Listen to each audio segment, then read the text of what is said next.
Okay, we are ready to learn the final two parts of speech, and then you'll be prepared to take the Unit 1 test.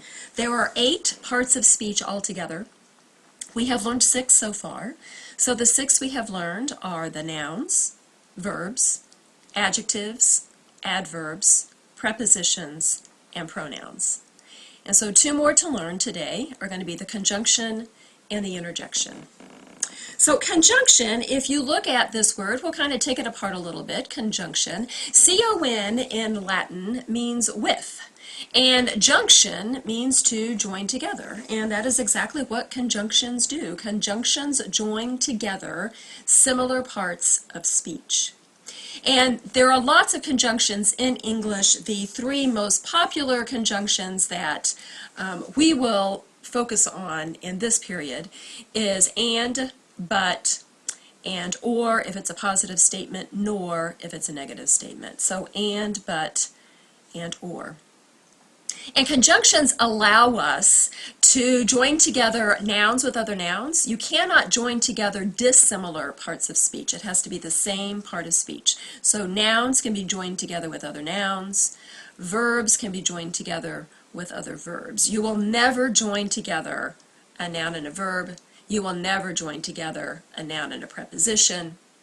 But this joining together will allow us to create what's called compound subjects or compound verbs. Compound means more than one.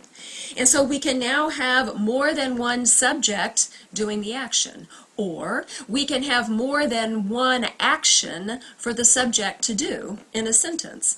Or we can also have compound object of the preposition. So you need to keep that in mind when you're doing your homework. So that in a nutshell is what conjunctions are.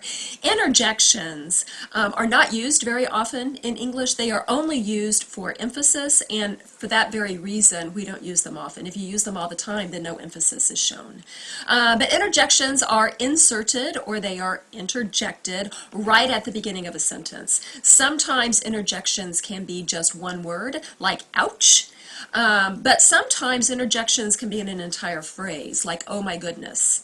But when it's an entire phrase, that whole phrase is considered the interjection. We don't classify goodness as a noun, my as a possessive pronoun adjective. We just classify the entire phrase as an interjection. So let's go ahead and let's do some examples here, and then you can go ahead and complete the homework.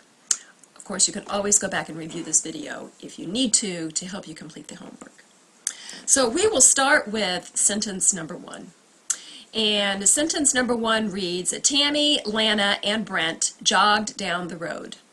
Who jogged down the road? And the answer is Tammy, Lana, and Brent. And so because there's more than one, we don't just label these subject nouns anymore. We label this as a compound subject noun. Compound subject noun, compound subject noun. And with a conjunction, we just know that it's a conjunction and we just label it with a C, conjunction. There's no question to go with it. It's because and, but, or a nor, or just such frequently used words will label it a conjunction. Okay, let's continue with the classification. So what is being said about Tammy, Lana, and Brent? Tammy, Lana, and Brent jogged, verb. Down, preposition. Down what? Road, object of the preposition. The, article, adjective. Subject noun, verb, pattern 1, check. Down the road, prepositional phrase. Period, statement, declarative sentence. Go back to the verb. Separate the complete subject from the complete predicate. Is there an adverb exception? No. Natural or inverted order? Natural, no change. Okay, that was fairly simple, I think. So let's go down and do number 2. The excited children laughed and shouted merrily.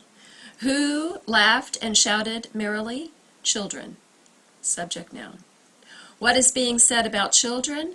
Children laughed and shouted. So again, this is a compound verb, and that's exactly how we're going to label it. Compound verb,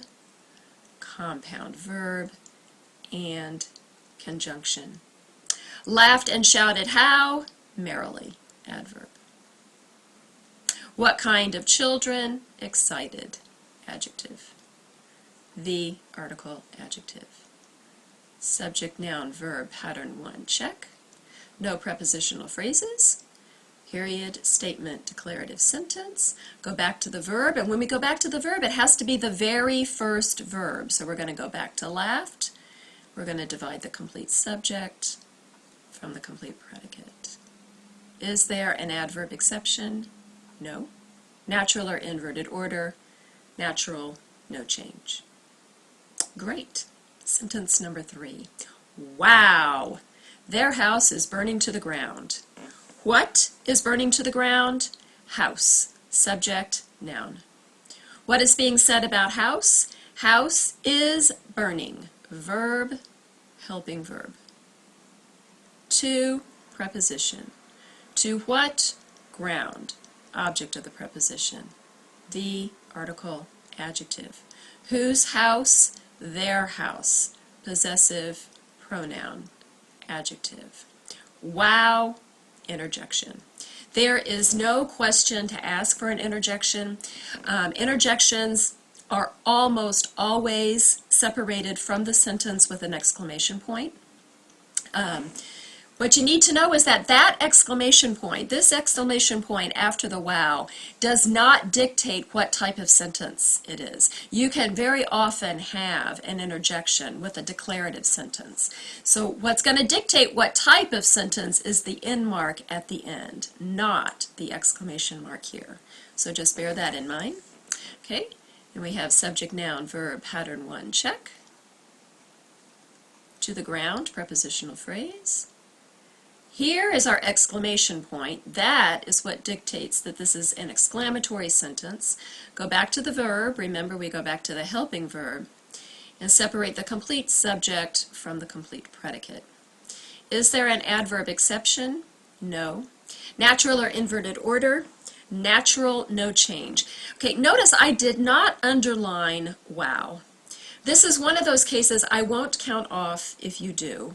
But the reason why I don't underline it is because really it's not a part of the sentence. If you recall, it's inserted into the sentence. But if you want to underline it, it's okay. Absolutely, positively, don't underline it twice. This wow does not indicate inverted order. It just indicates that it is an interjection. So there you have the final 8 parts of speech. Go ahead and complete that worksheet. Bring it to class next class period. We will review any questions that you have. And this is the last part before the Unit 1 test. So if you have any questions regarding anything in these past 10 videos, bring those to class as well, and we will review.